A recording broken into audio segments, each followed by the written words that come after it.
Hi வணக்கம். இன்னைக்கு பார்த்தீங்கன்னா சிறகடி காசை சீரியல் இன்னைக்கான எபிசோட் தாங்க பார்க்க போகிறோம். அதுக்கு முன்னாடி என்னோட சேனலில் சப்ஸ்கிரைப் பண்ணி வச்சுக்கோங்க. வாங்க கதைக்குள்ளே போகலாம். இப்போ பார்த்தீங்கன்னா இவர் என்ன பண்ணுறாரு, அண்ணாமலை வந்து மீனா வீட்டில் சாப்பிட்டுட்டு இருக்கும் போது அப்போ சொல்கிறாரு, இந்த மாதிரி விஜயா ஒரு நாளும் உங்களை சாப்பாடு கூப்பிட்டு போட்டதுலையே நீங்கள் என்னை எப்படி கவனிக்கிறீங்கன்ற மாதிரி சொல்ல, அதுக்கு மீனா அம்மா சொல்கிறாங்க, என் பொண்ணையே நீங்கள் இவ்வளோ கௌரவமாக வச்சுருக்கீங்க, இதுவே பெரிய விஷயம் சம்மந்தி, நீங்கள் சாப்பிடுங்கன்ற மாதிரி சொல்ல, அப்போ முத்துவும் ஆறுதல் சொல்லி அவரை அண்ணாமலையை சமாதானப்படுத்துகிறாரு. அடுத்த சீன் பார்த்தீங்கன்னா விஜயாவுக்கு வந்து ஸ்ருதி வீட்டில் சாப்பிட கூப்பிட்றாங்க. அது பார்த்தீங்கன்னா ஒரு மட்டை அரிசி சாதம், அது வந்து அவங்களுக்கு பிடிக்கலன்ற மாதிரி சொல்ல, அப்போது ஸ்ருதி அம்மாலாம் ஏன் உங்களுக்கு நல்லதெல்லாம் பிடிக்காதான்ற மாதிரி சொல்கிறாங்க.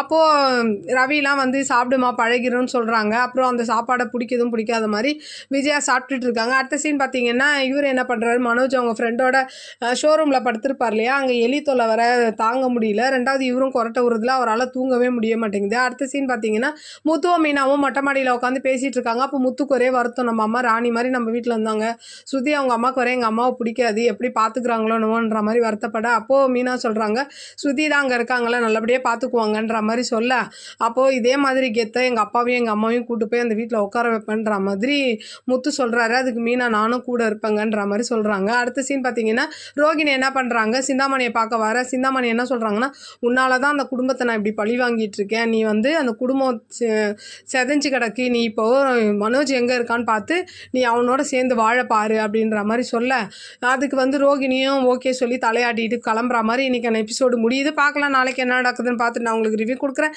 என்னோட சேனல் பிடிச்சிருந்தா லைக் பண்ணுங்கள், ஷேர் பண்ணுங்கள், கமெண்ட் பண்ணுங்கள், என்னோட சேனலை சப்ஸ்கிரைப் பண்ணி சப்போர்ட் பண்ணுங்கள். நன்றி, வணக்கம், பாய்.